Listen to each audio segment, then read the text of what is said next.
Okay, so um, hi guys. So for today's discussion, or our first topic for medical technology laws and bioethics, is about the development of medical technology. So we are referring to, of course, the development of medical technology profession.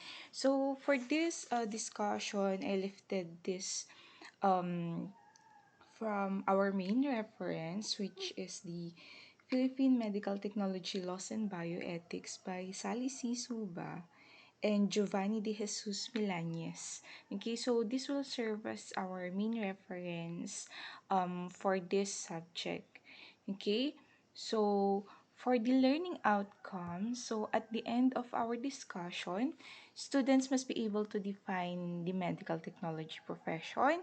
Okay, so you should be able to familiarize yourself with the medical technology practice in our country. We examine the legal issues and concerns that are related to medical technology practice. Okay, and we identify the inputs in devising a conceptual framework for the medical technology service. Okay, so um, of course, since this is not your first semester in this profession, I know that you already, okay? So I believe that you already have an idea what is a medical technology, okay? So there are several definitions of the medical technology, but for this discussion, okay, we will lift the definition from our very own law, the Philippine Medical Technology Act of 1969, which is also known as the Republic Act 5527. Okay, so that is our main law as medical technologists. So this is lifted from the Section 2, okay? Section 2 of RA 5527, also known as the Medical Technology Act of 1969. So, the medical technology is an auxiliary branch of laboratory medicine which deals with the examination of tissues, secretion, and excretion of the human body and body fluids by various electronic, chemical, microscopic, and other medical laboratory procedures or techniques, either that is manual or automated, which will aid the physician in the diagnosis, study and treatment of diseases, and in the promotion of health in general.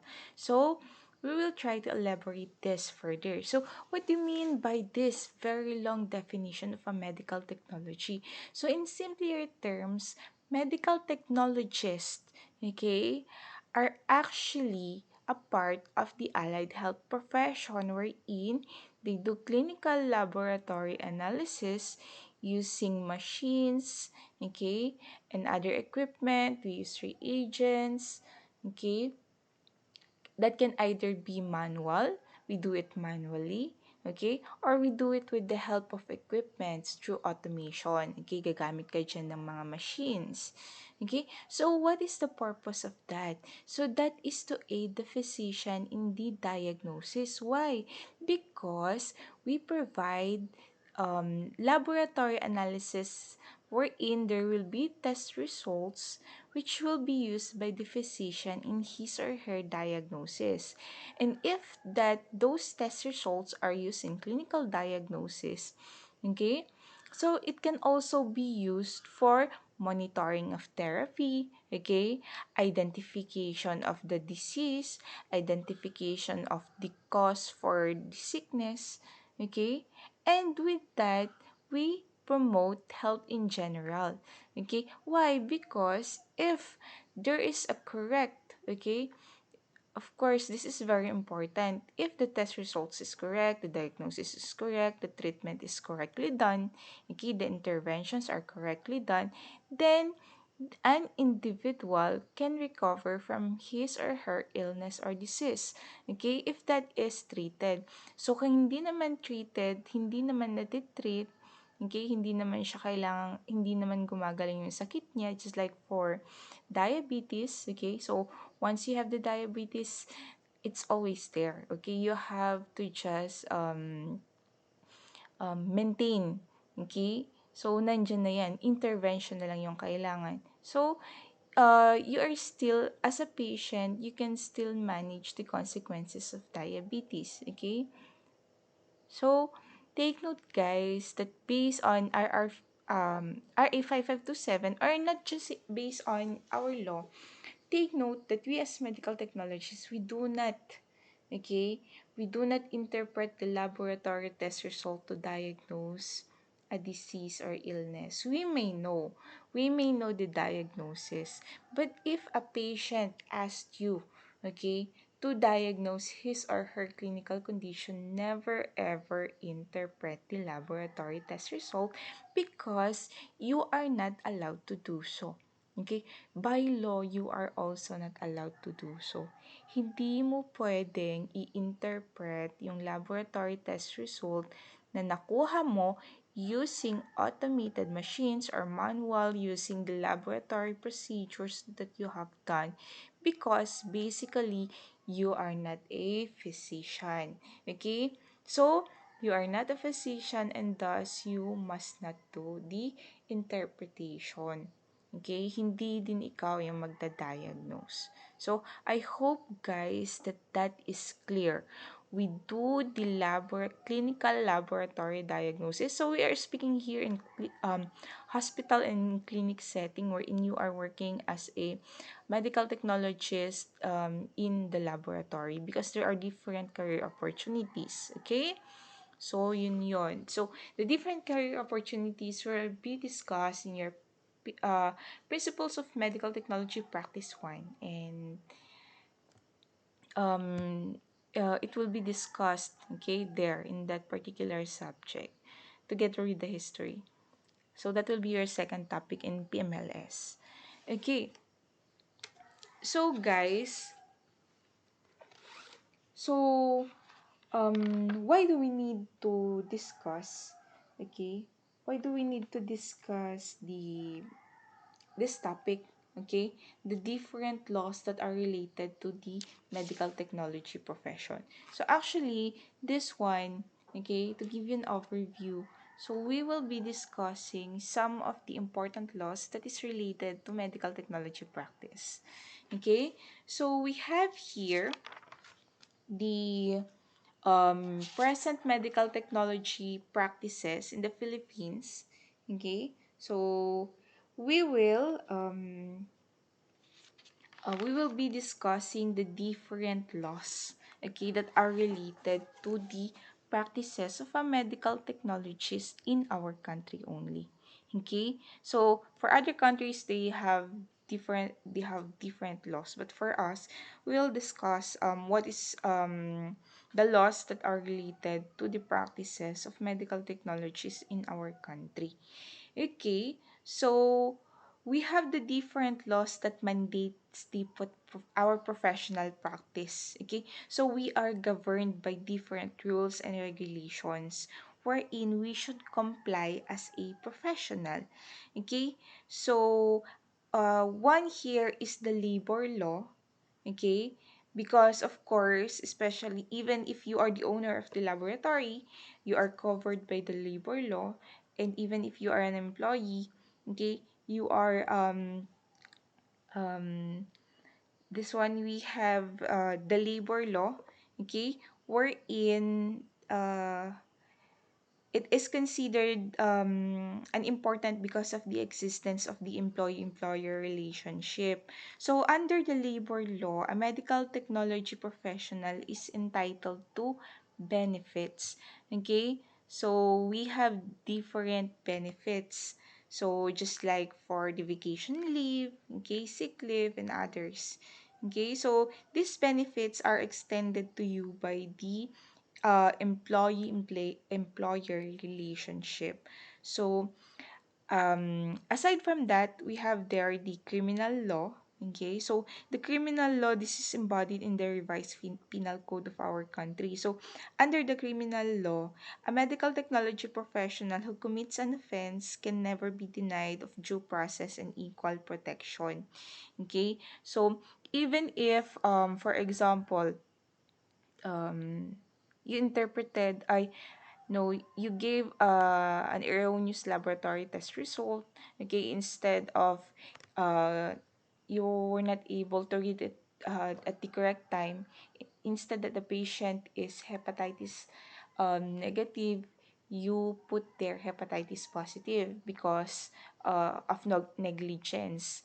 Okay, so for the kit kasi for hepatitis, there is a time, okay, a time period wherein you should read the test result within 15 minutes, something like that. Okay, meron siyang definitive time. So, there are cases wherein kapag pinatagal mo yung sample, hindi mo nabasa on time, there are cases na nagpa-positive siya. Okay? So, still, even if that is a negligence, okay, so you are still covered by the criminal law wherein you can defend yourself and you have an equal protection. Okay? You must never be denied of your right for due process and equal protection. So, if there are also abuse that is done by your employer, okay, so you have the due process and protection. Okay, so another is we have the civil law. So, under the civil law, so you as a medical technologist is also protected by this civil law because of the contracts and obligations attached to your professional practice. So you have there the contracts and obligations. Okay, so you are covered by the civil law because of the contracts and obligations attached to the medical technology professional practice. Okay, so aside from that, under the Constitution of the Philippines, so this is the 1987 Constitution, which is also known as the Constitution of the Republic of the Philippines. You are covered by your Bill of Rights. Okay? So, everyone, not only medical technologists, but everyone, every Filipino have the right of they have their Bill of Rights. Okay? So, what are examples of your rights under the Bill of Rights? So, Section 1, no person shall be deprived of life, liberty, property without due process of law. Okay? So, dapat lahat merong due process. You should never be deprived of your life as well as your property. Okay? And aside from that, nor shall any person be denied of equal protection of law, either mahirap ka or mayaman. Okay, so this is by law, guys. But does it really happen in reality? Of course. Okay, but sometimes it is just not fair, right? So all persons except those charged with offenses punishable by reclusion perpetua when evidence of guilt is strong shall be before conviction be bailable by sufficient sureties. Okay? So, this is actually under Section 13. So, kapag hindi daw punishable ng mga reclusion perpetua or yung panghabang buhay na pagkakakulong, pwede kang mabail, pwede kang magpiyansa pag may mga kaso ka. Okay, kaya nga yung iba nakakalabas, di ba? Pero kasi, what are the um, violations or offenses that are charged with punishable by reclusion perpetua? Murder, rape cases. Okay? So, those are just few examples. So, kapag yun yung na-file sa'yo, hindi ka makakapag-bail.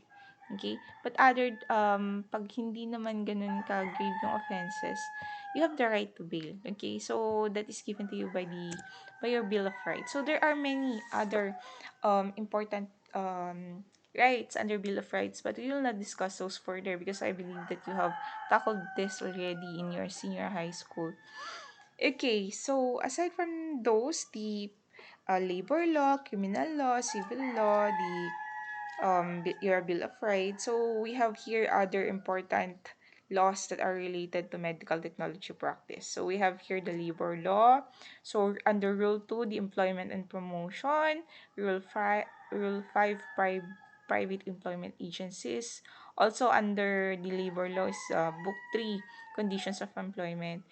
Aside from that, the Revised Penal Code of the Philippines, Book 1, Felonies and Circumstances, we are covered by this one. So, Title 5, Civil Liability, Title 14, Criminal Negligence. Okay? So, Civil Code of the Philippines, Book 1, Persons, Book 4, the Obligations and Contracts, and of course, the Constitution of the Philippines. So, we have there the Article 3, the Bill of Rights. So, professional ethics. But before everything else, we define um, what do when do we consider that a medical technology is already a professional? Okay, so take note, guys, that later on, um, if you, okay, this is not possible. I think in your case already, kasi we have the K to 12. So for me, I was able to graduate and pass my board examination at the age of 20. But by law kasi, you can only get your identification card when you are already 21. Okay, so when you turn 21. So, um, the here you are considered as a professional if you already acquired your license. Okay? So, kapag meron ka ng lisensya, nakuha mo na yung license mo, that is the time that you are considered as a professional.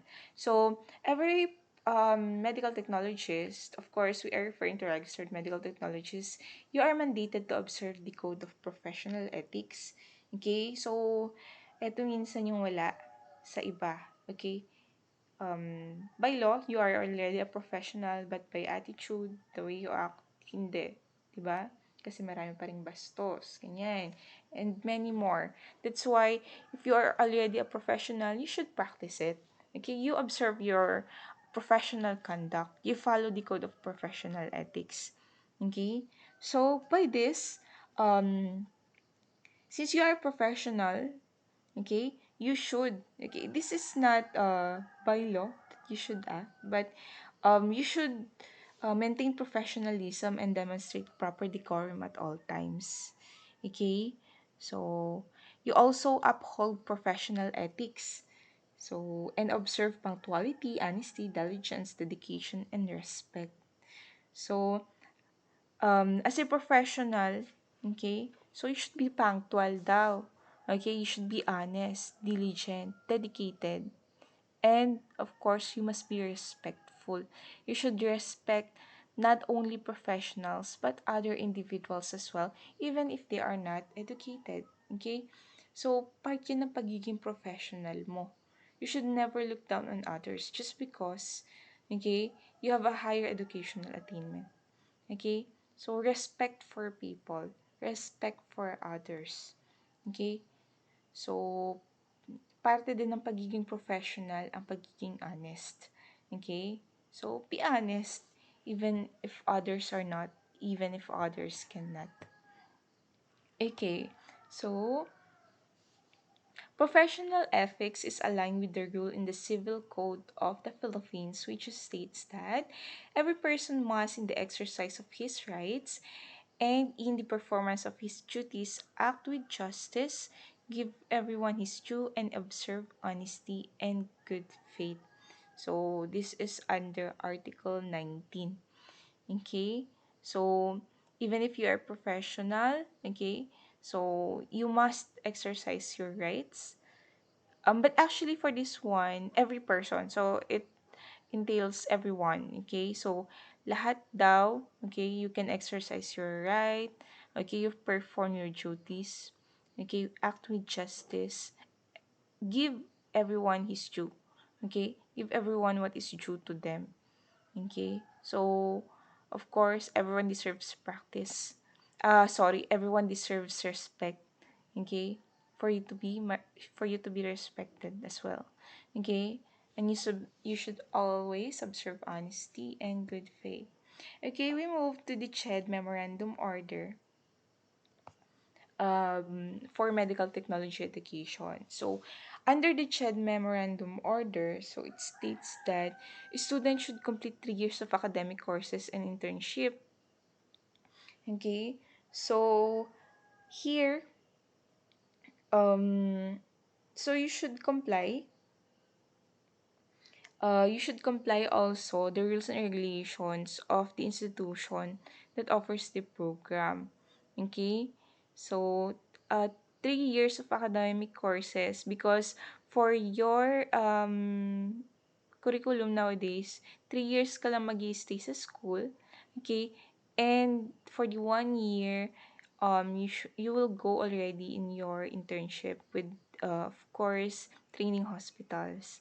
So under the CHED memo also, you as a student of medical technology, Bachelor of Science in Medical Technology or Medical Laboratory Science, you are under the rules and regulations of the school you are enrolled from. So, since you are enrolled in the University of St. Louis, okay, you are governed by the rules and regulations of St. Louis. So, ang dami, di ba? You should follow those. Kasi you are enrolled in this institution and you must follow the rules and regulations of our school. Okay? Kahit ayaw nyo, 'di ba? Even if you do not like it. Like, for example, for male, okay, bawal yung mahaba yung buhok, bawal pumasok ng naka-shorts. Okay, sa school, those are simple rules that you should follow. Okay? So, aside from that, also, uh, you are required to have a GWA of at least 83 for this SEM. So, kapag bumagsak ka doon, out ka na.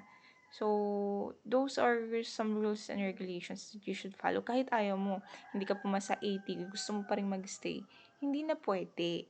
Okay? So, there are professional organizations.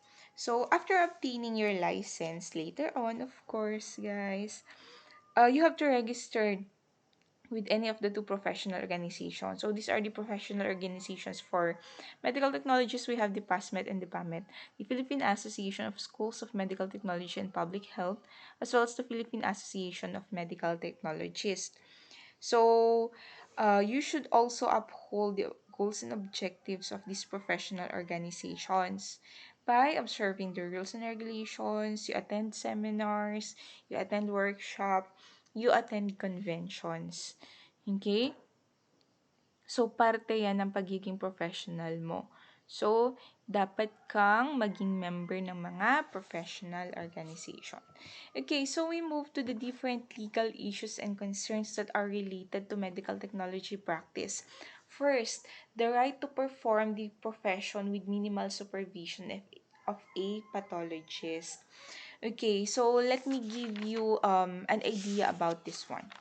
So guys, we as medical technologists, if you're working in a clinical laboratory, sa mga hospitals, sa clinics, you are under the supervision of a pathologist or a general physician. So we will not discuss this muna, yung sa either general or no, not, yes, a physician, um, who is not a pathologist pero meron siyang training sa clinical laboratory and possible din na si pathologist. But most of the time, we are under the supervision of a pathologist. Ano ba yung pathologist, guys? They are also doctors. They are graduate of medicine who have a specialty in clinical laboratory diagnostics. Malalim yung knowledge nila about laboratory analysis, laboratory diagnostics. Okay? So, in reality, we are under their supervision. Okay? But we work, okay, with minimal supervision ng pathologist. But by law, okay, dapat sinusupervise tayo ng pathologist. But there are hospitals and clinics wherein hindi sinusupervise ni pathologist ang medtech. Okay? Process lang ng process si medtech. Okay? I-release niya yung result. Okay? Nang kahit hindi pumipirma mismo yung pathologist. Bakit? Meron dapat yung pirma ng pathologist, pero kasama na kasi siya sa form. Print na lang or printed na dati yung form, meron na siya dating signature. Okay? So, yun yung reality. Okay? So, this right has been demanded along with the duties of a registered pathologist.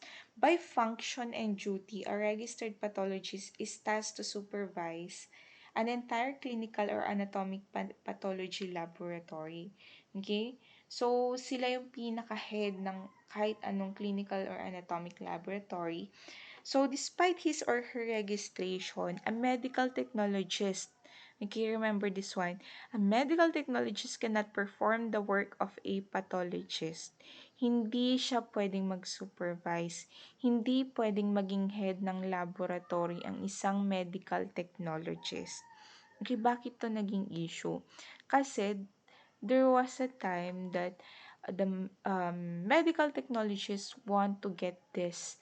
Gusto ng mga medical technologists na sila mismo ay pwedeng maging supervisor ng mga clinical laboratory. Okay? Pero hindi yun pinayagan.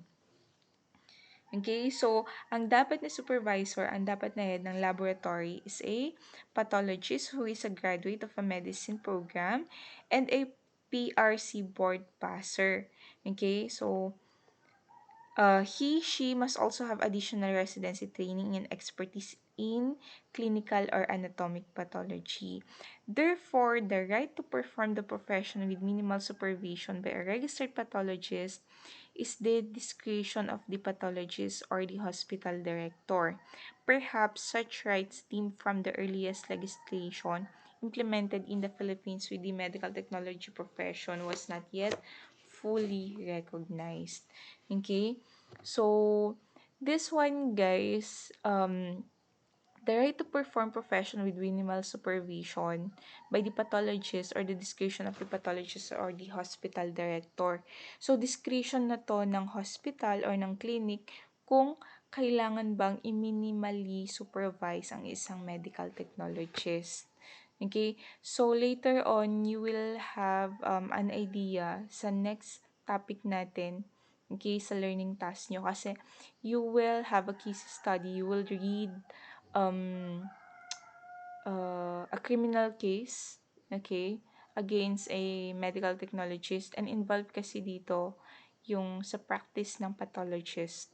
Okay? So, this is one of the legal issues and concerns. The right to perform the profession with minimal supervision of a pathologist. So, with this one is discretion of the pathologist or the hospital director.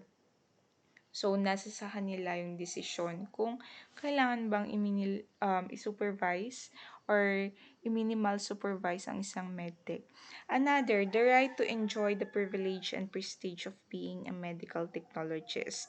So, this one actually is inherent to all professional. Okay?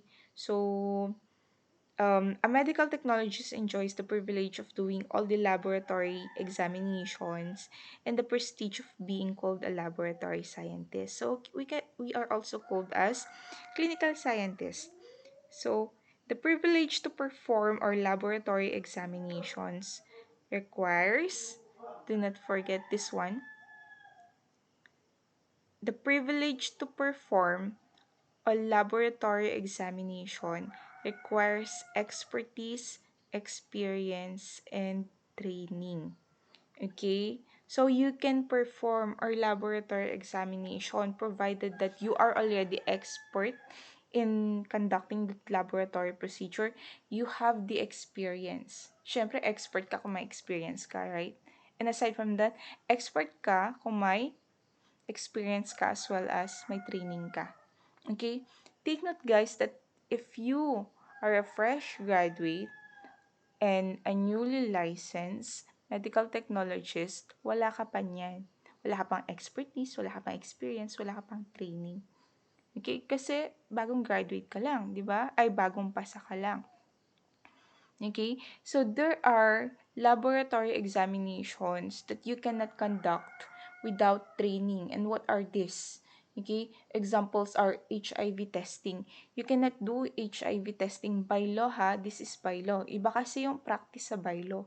Okay? There are medical technologists who do HIV testing, who do the drug testing even if wala silang training. But by law, take note that in drug testing and HIV testing, as well as in AFB microscopy, okay? So, yun yung mga common AFB microscopy, okay? Even si COVID testing nowadays, AFB microscopy, si COVID testing if it involves molecular molecular procedure kagaya ng RT-PCR, HIV testing, AFB microscopy, it requires a training. By law, dapat yung gumagawa ng mga procedures na yon, by law, dapat meron siyang training.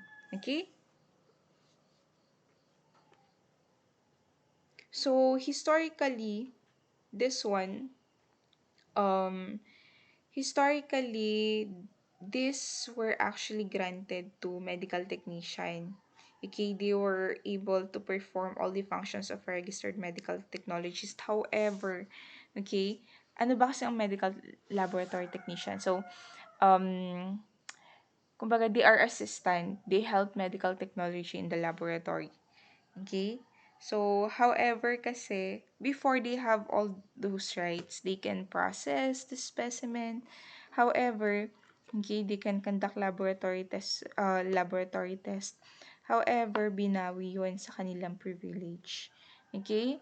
So, at present, the exercise of such right, so the right to perform laboratory analysis, to conduct laboratory examinations, is protected by the provision of the Constitution.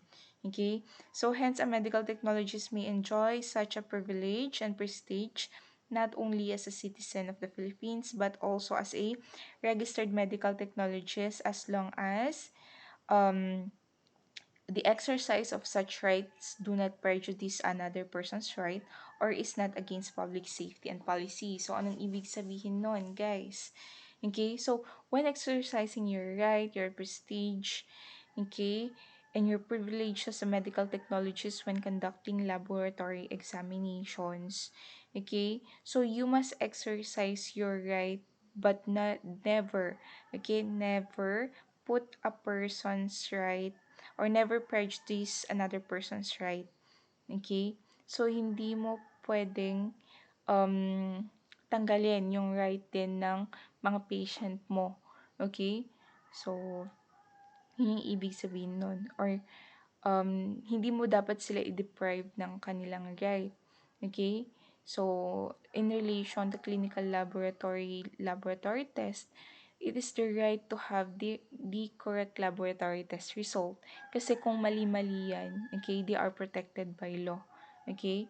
So, meron silang may sasampang kaso sa'yo. Okay? Either malpractice, nagkaroon ba ng malpractice, nagkamali ka ba? Or negligence, or mali ba talaga intentionally gusto mong maging HIV positive yung test result kahit hindi naman, di ba? So, another legal issue is the right to enjoy the privilege and prestige of being okay, so kasama to. So, another, the right to have just compensation. So, under the law, okay, so we already have this one, fair compensation and salary. Okay, so including the benefits, so we have benefits, sick leave, vacation leave. Okay, so those are 13-month pay, so yung mga yon. Okay, so those are some of your benefits. Okay, so this requirement was included in the labor law. Okay, so kasama yan yung right to have just compensation. So, before, hindi tayo kasama sa minimum wage, but when the Republic Act, RA 5527 was enacted, okay, kasi nga mas nauna kasi yung 5527. So, but nowadays, kasama na tayo doon, covered na tayo. So, kapag sa private ka naman employed, okay, kino-cover ka ng private agency, CSSS, okay? So, pag sa government ka naman employed, meron naman si GSIS. Okay, so si Government Service Insurance System or SSS, the Social Security System. Okay?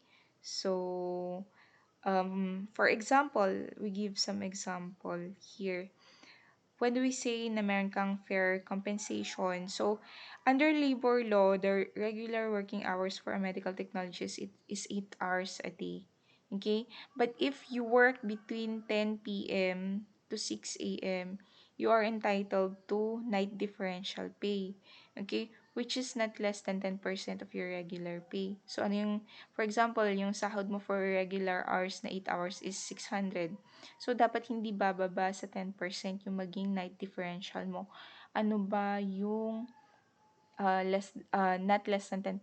So, ano ba yung 10% ng 600? 60. So, hindi dapat bababa sa 60 pesos yung night differential. Okay? So, on the top of the hours that you are working at night. Okay? For example, nag-work ka ng 8 to 5. Iba yung sasahurin mo kapag nag-work ka ng 10 to 6. Meron siyang additional na night differential. Okay? Kaya mas mataas yung sahod kapag sa gabi. Okay? So, yun nga, during the implementation of the 5527, yun, the salary of a registered medical technologist was below the minimum wage. Pero pinaglaban naman yan ng mga professional organization like si PAMED and si PASMED. Okay? So, I already discussed this one, regular working hours, 8 hours a day. Pero kapag night shift ka, okay, so, at least 8 hours din. Okay? So, 8 hours a day, pero meron kang night differential, which is not less than 10%. Okay, so under labor law, the regular working hours of any person covered by this rule shall not be more than 8 hours of one day. Okay, so yun na yung maximum pala. Dapat 8 hours a day. Okay, hindi lalagpas doon, and not more than 40 hours in any one week. Hindi lalagpas sa 40 hours. So, ibig sabihin, 5 days kang mag-work ng tigi 8 hours. Okay? And then, hindi dapat siya susobra nga sa 40 hours. Except yung meal time. Okay? Hindi kasama kasi dyan yung oras ng pagkain mo. Working hours lang to. Without lunch break or dinner break. Okay? So, there are cases pa din naman wherein hospitals, they require their medtechs to work more than 40 hours. Pero bayad naman. It's up to you if you want it or you don't. Pero under labor law, hindi siya dapat ganun. So, the right to have hazard pay and other benefits. So, this is one of the other issues. So, before, ang hazard pay is only given to medical technologists who are working in a clinical laboratory. But nowadays, regardless of your working environment, as long as there is hazard involved, okay, you are entitled to hazard pay. Either nasa clinical hospital ka, nag-work ka sa laboratory, or nag-work ka sa school, kagaya sa amin, we are entitled dapat to hazard pay. Pero wala sa amin yan. Okay? Pero but by law, dapat merong hazard pay. Okay? So, hazard pay is usually given monthly or quarterly. So, every working medical technologist is entitled to receive a hazard pay and other benefits. Okay? So, dapat meron. So, those are the legal issues and concerns. So, yun yun. If a medical technologist, so there is another, if a medical technologist is infected, the hazard pay should commensurate with the medical expenses. So here, if an MT is infected, the hazard pay should commensurate with the medical expenses. Okay? So, we also have other benefits, kagaya ng holiday pay, 13-month pay, ganyan. Okay? So, eto na-discuss ko na historically, hazard pay was only limited sa mga nag-work sa hospitals. Okay? But the RA 5527 was amended. Kaya, even if those who are working in schools, dapat may hazard pay. Okay? So the right to have continuous professional growth and development. This right is basically enjoyed by a medical technologist because yun nga, you are required to attend seminars and workshop for professional advancement and updating. Okay? Under Republic Act number 1091-2, which is by Senator former Senator Trillanes. So this is known as the Continuing Professional Development Act of 2016. So before, requirement na magkaroon ka ng CPD units na 45 for you to be able to renew your license. But nowadays, take note, nowadays 15 na lang, na-reduce yan, na-amend siya. You are required, later on of course, a professional medical technologist is required to submit at least 15 units of CPD units to the PRC for him or her to renew his or her license. Okay? So, kailangan, every 3 years yun, magre-renew ka ng license wherein you will submit at least 15 units. Okay? So, the right to have continuous professional growth, AMT who attends a seminar can receive a salary and can declare his or her attending an official engagement as working time. So for example, me, okay? So I will just give an example para mas madali niyong maintindihan.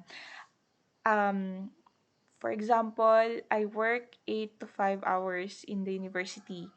Okay? That is Monday to Friday. However, I need to attend a seminar. Okay? So, I requested it from the university. So, sa seminar na yun, 2 days siya. Maa-absent pa ako?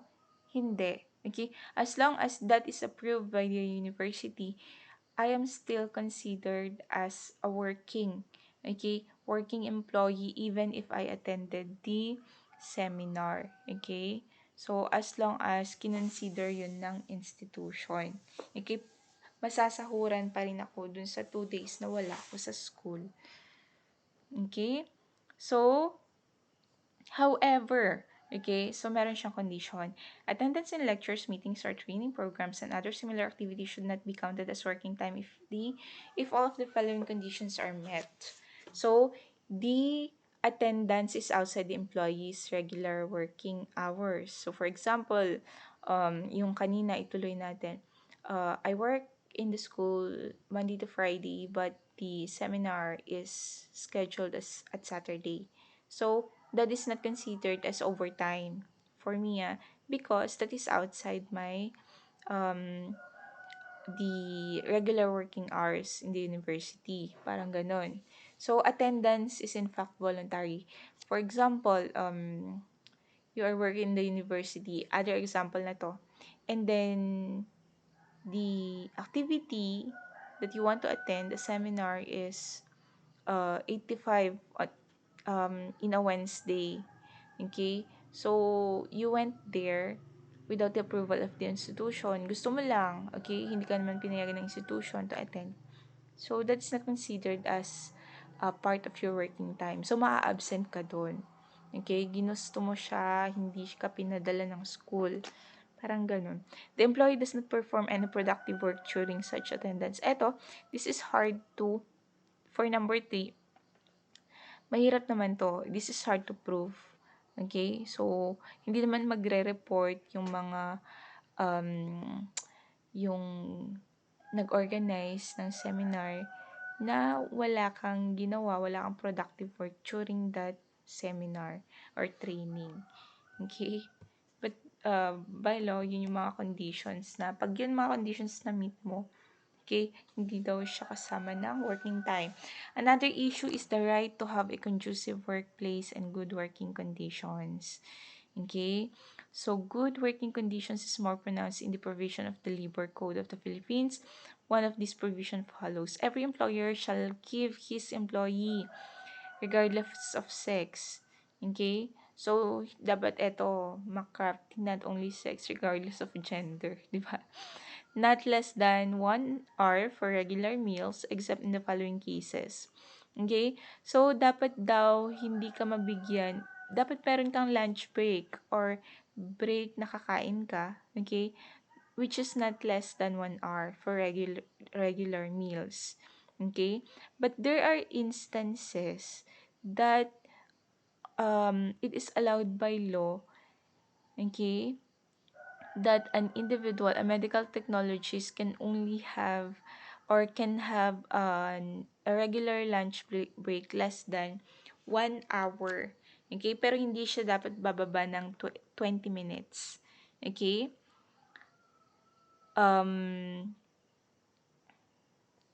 In the following conditions.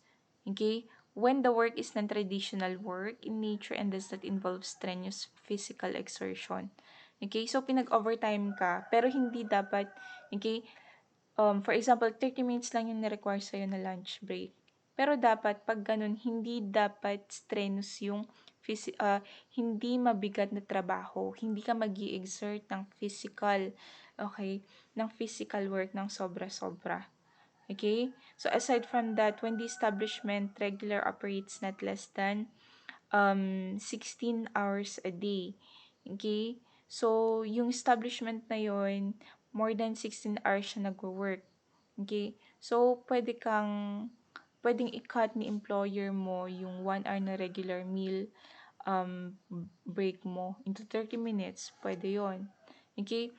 So, another, in case of actual or implementing exigencies or there is urgent work to perform machineries, equipment, or installation to avoid serious loss, which the employer would otherwise suffer. Okay? So, emergency cases. Okay? Emergency cases wherein hindi na siya pwedeng ma-delay.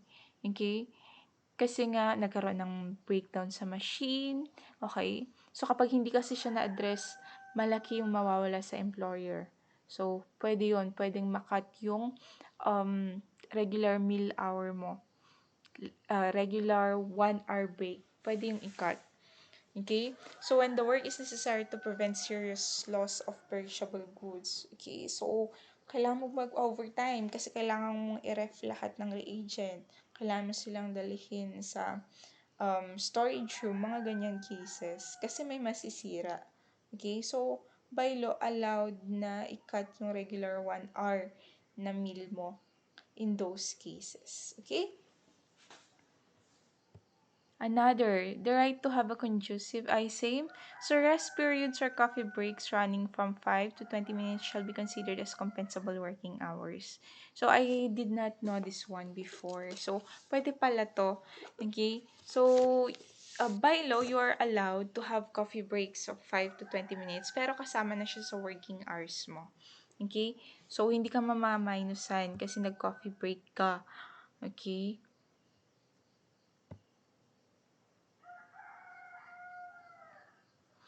So, aside from that,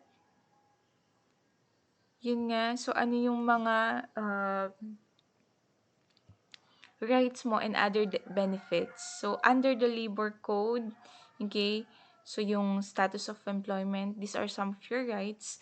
Right of a medical technologist, compensable hours, merong hazard pay, may holiday pay, may sick leave, and emergency leave dapat, overtime pay, and night shift differential. Okay? So, a medical technologist should observe all the rules and regulation, submit himself or herself to authorities or superior officials, observe professionalism, do the assigned tasks with accuracy, diligence, and reliability, and obey the lawful order of superior officials. Okay, so along with your rights as medical technologist, these are equivalent, there are equivalent and corresponding duties, responsibilities, and obligations that a medical technologist must perform or must act. Okay, so yun nga, you should observe all the rules and regulations. Okay, so mag-submit ka din sa mga superior officials. Mag-submit ka sa head mo, sa supervisor mo. Maging professional ka. Gawin mo yung trabaho mo with accuracy. Okay? Reliability. Okay? So, again, you are under the supervision of a medical technologist. Okay? If, not only that, for even if yung mga more trained, okay, mas experience, mas maraming training na medtech, okay, so under ka pa rin nila. Okay, so we move to this one. As stated in the Civil Code of the Philippines, every person obliged to give something is also asked to take care of it with the proper diligence of a good father of a family. Okay? Unless the law or the stipulation of the parties requires another standard of care. So, ang lalim nun. Pero, anong ibig sabihin yan? Okay? um, every person obliged to give something is also obliged to take care of it with the proper diligence. Okay? So, yung ibibigay mo sa ibang tao ay dapat din maibigay sa'yo. Para siyang ganun. As simple as that, you give others what is due to them. Okay? And you shall receive it also. Dapat ganun. Magbigay ka sa iba. Hindi yung magbigay ka ng something. Okay? Ng mga bagay. Okay? So, kung ano yung ibibigay sa'yo ng tao, parang yun din yung dapat mong gawin. Okay? So, ganun lang siya. So, present position and roles of medical technology in the global market. So, we move to another topic. So, at present, the medical technology profession occupies a central position and plays a major role in the global market. So, it aims to achieve the highest recognition as a partner of healthcare practitioners. To do so, it needs to present the following pieces of evidence. Okay? So, readiness to compete amidst global changes and innovation. So, as medical technologists, okay, yun nga, you should attend seminars, trainings, workshops. Hindi kasi siya considered as workshop. Yun, mga training workshops. Okay? So, um, the MT profession is in the process of its updating professional practice with the latest technological know-how and skills. Okay, so we as medical technologists, we can easily adapt. So in the recent trend, we have already the automation. Okay, so the clinical laboratory in the four corners of the world should be using the same procedure in processing requested specimens. Through this method, accurate and reliable results are released in a couple of minutes. What do you mean by that? Okay, so there are already different agencies wherein they set a particular procedure. Okay, yung standard procedure. Ito yung standard procedure for COVID testing. Ito yung standard procedure for HIV testing. So, even if magkakaiba yung medical technologist, okay, magkakaiba ng country, meron siyang standard practice. Meron siyang fina-follow na standard procedure. So, yun dapat yung i-follow. Kahit magkakaibang country, pare-pareho lang yan as long as they follow the standard procedure. Yun yung ibig sabihin nun. Ang haba, di ba? Okay. However, MT professionals should observe legal rights in the execution of their roles in laboratory services despite the existence of global innovations, modifications, and changes. Okay? So, just like sa automation. Okay? So, in automation, of course, you use the machines, but you as medical technologists, you have also your brains.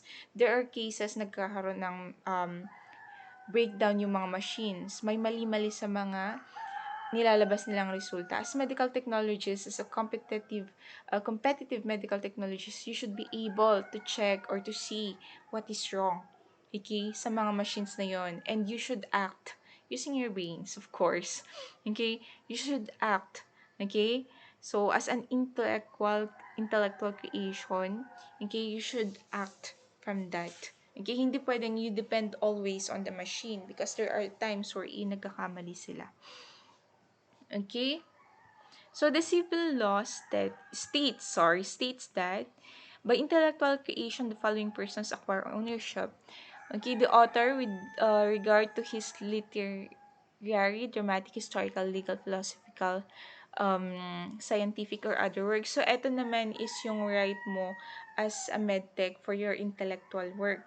Okay? Not only as a medtech, but as well as for other professions like kagaya din mga artists.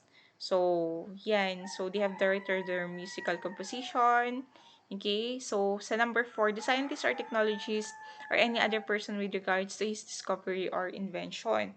Okay? So, for example, minodify mo yung isang laboratory procedure wherein nagkaroon ng better, okay, results or mas better siya, mas pinadali. Pero yung result is same naman. Okay? So, you have the right to that. Or nakadiscover ka ng bacteria na gumagawa ng gold. Okay? Nagpo-produce ng gold. Pero meron talaga guys. Meron bacteria na ganun. So, you have the right to that discovery.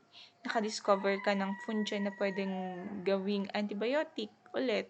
Okay? Kasi yung mga fungi, those are the sources of most of the antibiotics. Okay? So, you have the right to that one. Okay? So, right mo yun. Sa'yo yun. Openness to embrace the principles of the latest technology. So, this one, if the principles call for the use of automation, every MT should be oriented with the principles of automation. So, what do you mean by automation, guys? Using of machines to do the laboratory test, mga ganyan. Okay, so in the process of embracing the principles of the latest technology, especially if such a technology is the product of his own effort, so the special laws may govern copyrights and patent as extracted by the civil law. Okay, so kung nakagawa ka naman ng machine, okay, so meron kang patent, pwede kang mag-apply ng patent, mga ganyan. Okay? So, aside from that, so openness to embrace the principles of latest technology.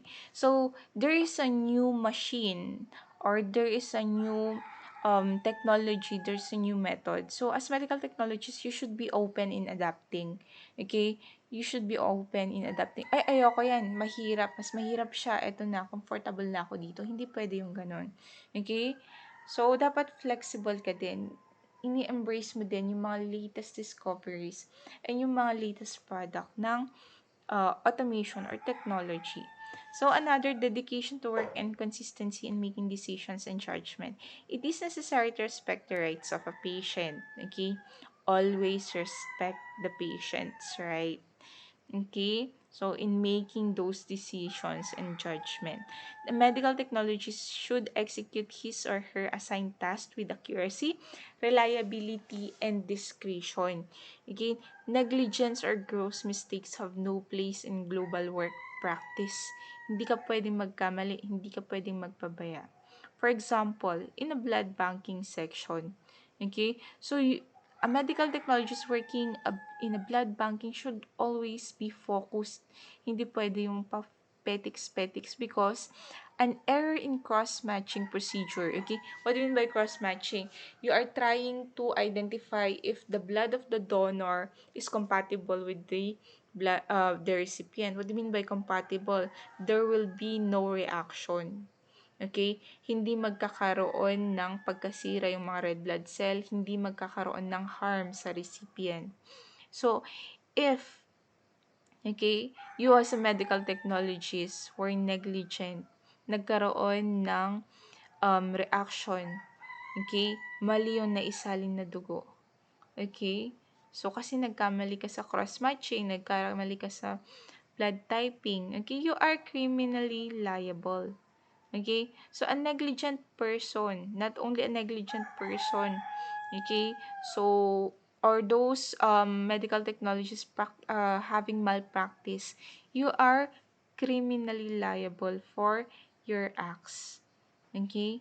So, the criminal law states that any person who by reckless imprudence shall commit any act which, had it been intentional, would constitute a grave felony, shall suffer the penalty of arresto mayor in its maximum period to prison correctional in its medium period.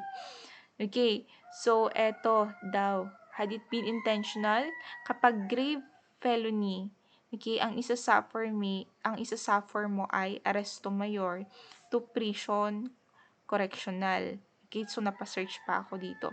So what do you mean by arresto mayor? So in arresto mayor, you are what do you call this one? Subjected ka into one 1 month and 1 day to 6 months. Okay? One month and 1 day to 6 months. Okay? Na tawag dito, yun yung pwede nilang i-ano sa'yo kapag sa arresto mayor in its maximum period. So, 6 months siya. Okay? So, 6 months. Okay? To prison correctional. Pag sinasabing prison correctional, there are accessory penalties na kaakibat. Okay? So, ano yung mga kaakibat kapag maximum period to prison correctional or sa prison correctional, ano yung mawawala sa'yo? Okay? You will be suspended from public office, profession, or calling. Okay? Negligent ka, nagkaroon ng gross negligence, negligent ka sa work mo, nagkaroon ng malpractice, ganyan. Okay? Pwede kang masuspend from your profession. Okay? So, under prison correctional to. Okay? Pwede ka ring ma-disqualify from your right of suffrage, okay? Or your right to vote. Yun yung ibig sabihin nun. And then, if exceeded naman ng 8 months under prison correctional, yung imprisonment mo, dun lang yung perpetual disqualification of suffrage. Uh, mawawalan ka na talaga ng right mo to vote. Parang ganun siya. Yun yung ibig niyang sabihin. Under pre-show correctional. Okay, so wait, I'll just charge the laptop.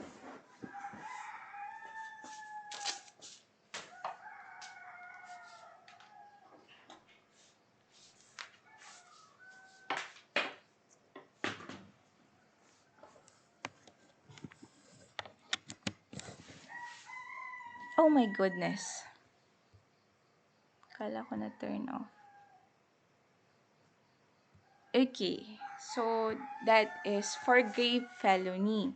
Okay, but if that is constituted as a less grave felony, the penalty of arresto mayor in its minimum and medium periods shall be imposed. So, maximum kasi is 60 days. So, sa arresto mayor, kapag minimum naman 1 month and 1 day, yun yung minimum niya.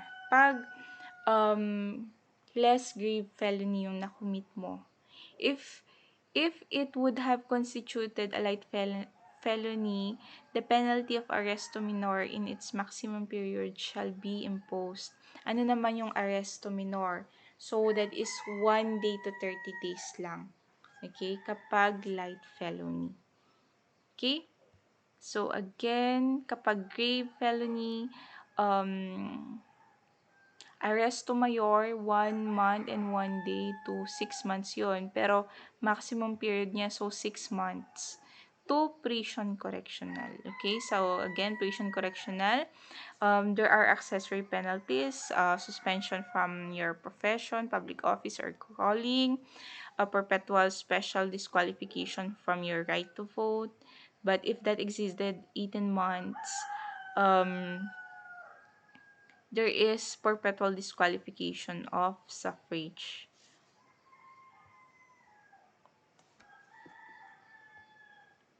Okay, drive to keep abreast of the latest updates in scientific research.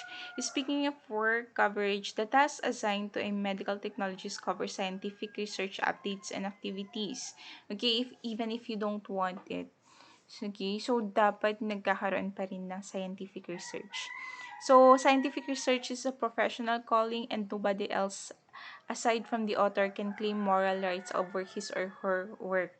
So, if you conducted research or later on your thesis, so you have the right to your thesis kahit hindi ka pa professional.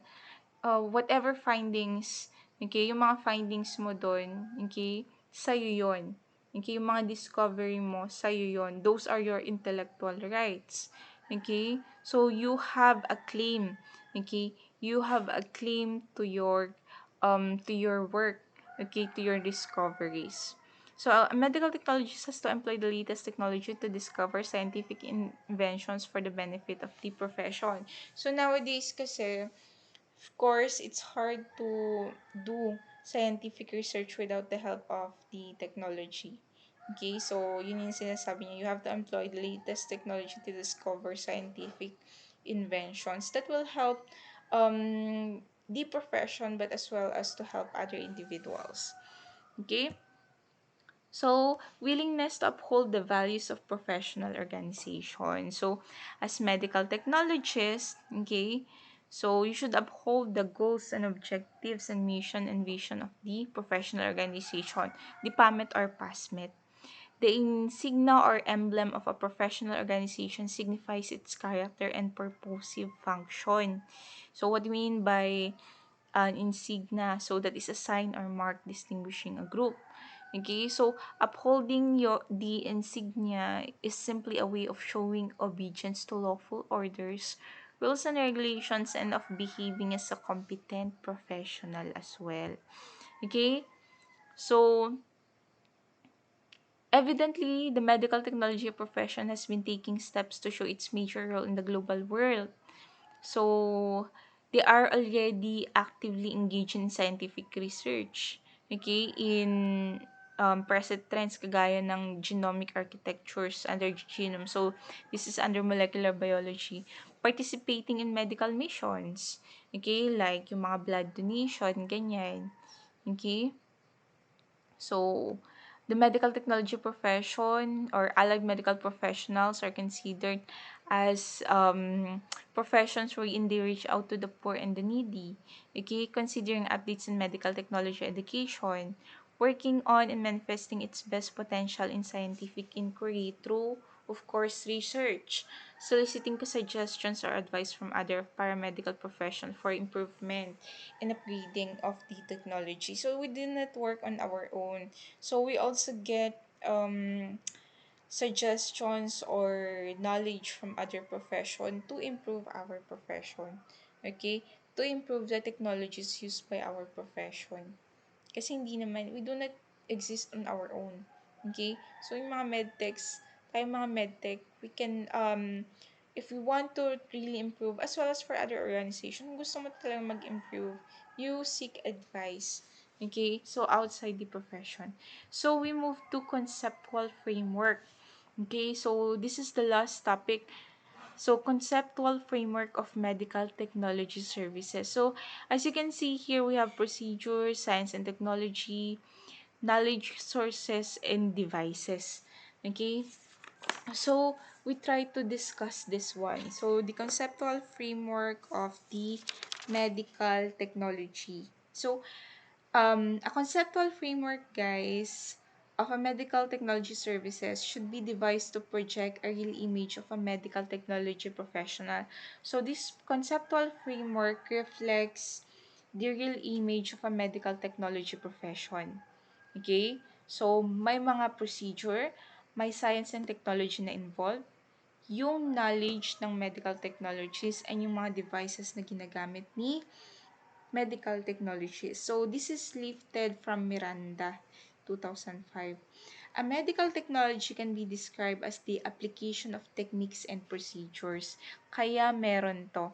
Okay? So, we have the application and techniques. So, we follow procedures as medical technologists. Procedures involve a series of processes and interaction from which laboratory findings can be obtained as a result. Okay, so through the use of procedures, we can obtain results, laboratory test results. So in the said field, these processes and interactions are also known as standard operating procedures. So we have standard operating procedures and we follow those mga SOPs. SOPs are required and observed in any laboratory operation. This is required by law. Okay? So, nire-require to ng DOH that every clinical laboratory must have standard operating procedures. SOPs are required and observed in any laboratory operations. Some procedures are categorized as common while some are considered as unique. Kaya meron to. Okay? So, there are common and unique procedures. Medical practice involves a cyclic process of diagnosis and treatment. So, the work of medical technology may intervene in medical procedures such as in diagnosis. Okay? So, in the diagnostic procedure, the process of assessing the effectiveness of a treatment is observed. Okay, so actually that is the main goal. We conduct those laboratory tests for diagnosis. Okay, so not only in diagnosis but also in monitoring and therapy. Hindi naman kasi lahat ng laboratory test result ay para mag-diagnose. Okay, yung iba doon, nagmo-monitor ng treatment, effective ba yung treatment, bumababa ba yung level ng kanyang cholesterol. Okay, So, na-diagnose na dati. So, for monitoring na lang siya in therapy. Effective ba yung treatment regimen? Effective ba yung antibiotic? Okay? Wala na ba siyang bacterial infection? Mga ganyan. So, in a diagnostic procedure, the process of assessing the effectiveness of a treatment is also observed. So, the uniqueness of medical technology procedure is its application to human body system. Okay, yung mga circulatory, respiratory system, and other system. So, na-discuss nyo na yun. Kaya nagiging unique yung medical technology procedure kasi na-apply siya sa magkakaibang system. You have different laboratory tests to assess the kidney function, the urinary system. Meron ding laboratory test to assess the circulatory system. Okay? Or even the ano pa ba, nervous system, mga ganyan. Okay? So, such a medical technology procedural technique can be carried out using energy forms such as magnetic, electrical, mechanical, or thermal. Common procedures of medical technology are those frequently applied and utilized in a clinical laboratory, kagaya na lang ng of course, ng mga machines. Aside from that, gumagamit din tayo ng quality control assurance program. Okay, what is the purpose of those quality assurance program? To ensure that whatever results that we get, okay, are accurate and reliable. So, yun yung purpose no, ng quality assurance for the reliability and accuracy of test result. So, the unique procedures, on the other hand, are those which requires the training and expertise, okay, of a medical technologies and so-called specialists. Okay, so an example is the use of sophisticated instruments na kagaya ng automation procedure. Okay, so again, common procedures of medical technology are those frequently applied and utilized in clinical laboratory. Yung mga unique procedure naman are those that require training. So, yung mga common procedure kagaya ng CBC, mga ganyan. So, those are common procedure. CBC, basta mga common, simple lang na test. Pero kapag it requires training, kagaya ng HIV testing, drug testing, AFB microscopy, those are considered as unique procedure. Okay? So, there is a clear relationship between medical technology and science and technology. Okay? Why? The foundation of medical technology rests in science serving place. Okay, so the clear relationship can be seen in the involvement of scientific inquiry, scientific methods, and scientific principles. A good illustration is that medical technologies acquires his or her learnings and knowledge from science, kaya nga involved ang science and technology, and applies the technology in solving problems associated with humans.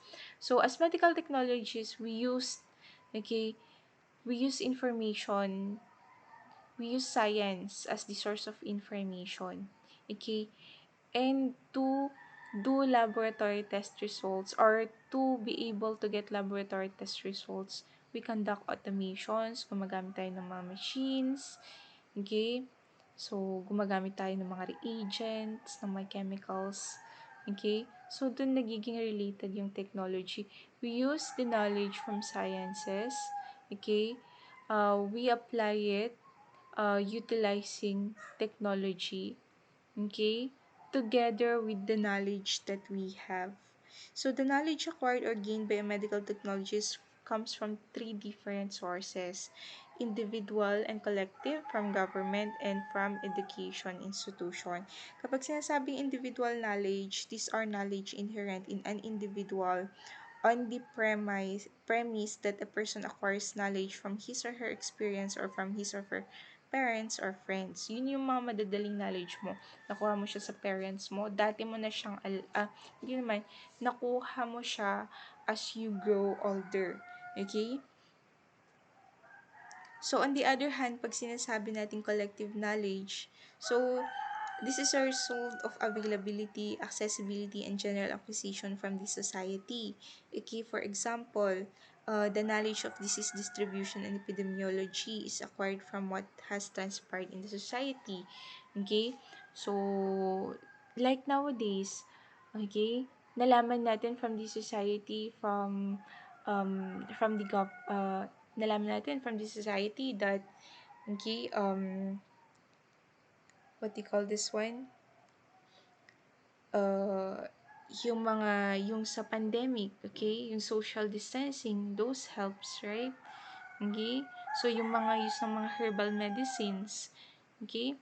So another is the knowledge from educational institution. So that is through the process of schooling. Okay, so kung ano nalaman mo sa school. And another is government acquired knowledge.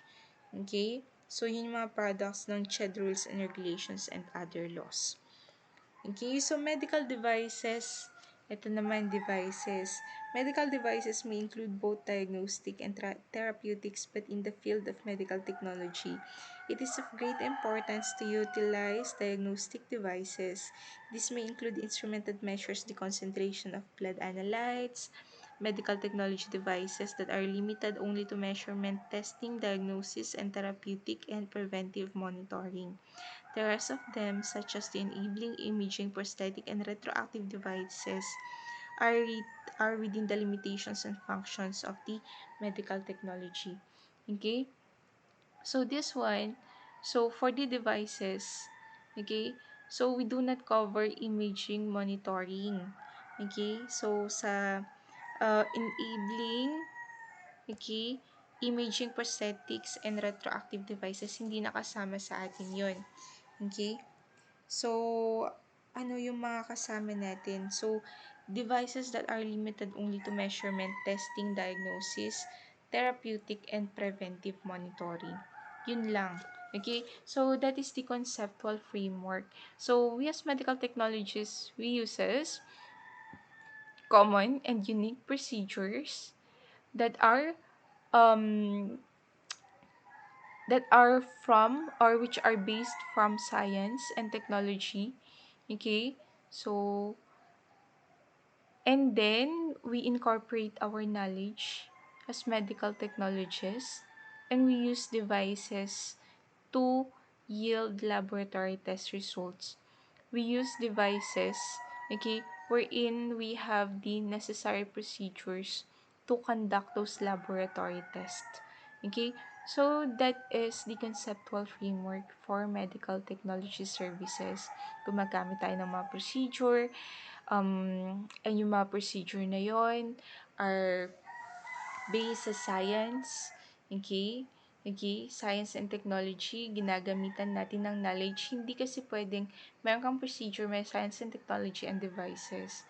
We should also use our knowledge. Okay? Kasi without this one, for example, tinanggal mo tong knowledge sources, hindi mo na kailangan ng tao. Kasi you have procedure, science and technology and devices. So, automated lang. Okay? So, yung knowledge from the medtex is still important. Okay? Hindi pwedeng yung tatlo lang. Hindi naman pwedeng, you have procedure, meron kang devices, merong knowledge, pero those are not based on science and technology. Hindi rin pwede yun. Okay? Hindi rin pwede na science and technology lang, you have knowledge and devices, pero wala kang pinafollow standard procedure. Okay? How sure are you na reliable yung test result mo? So, all of these are very important in the practice of medical technology in rendering their medical technology practice. Okay? So, that ends our first topic for the medical technology, development of medical technology. Okay?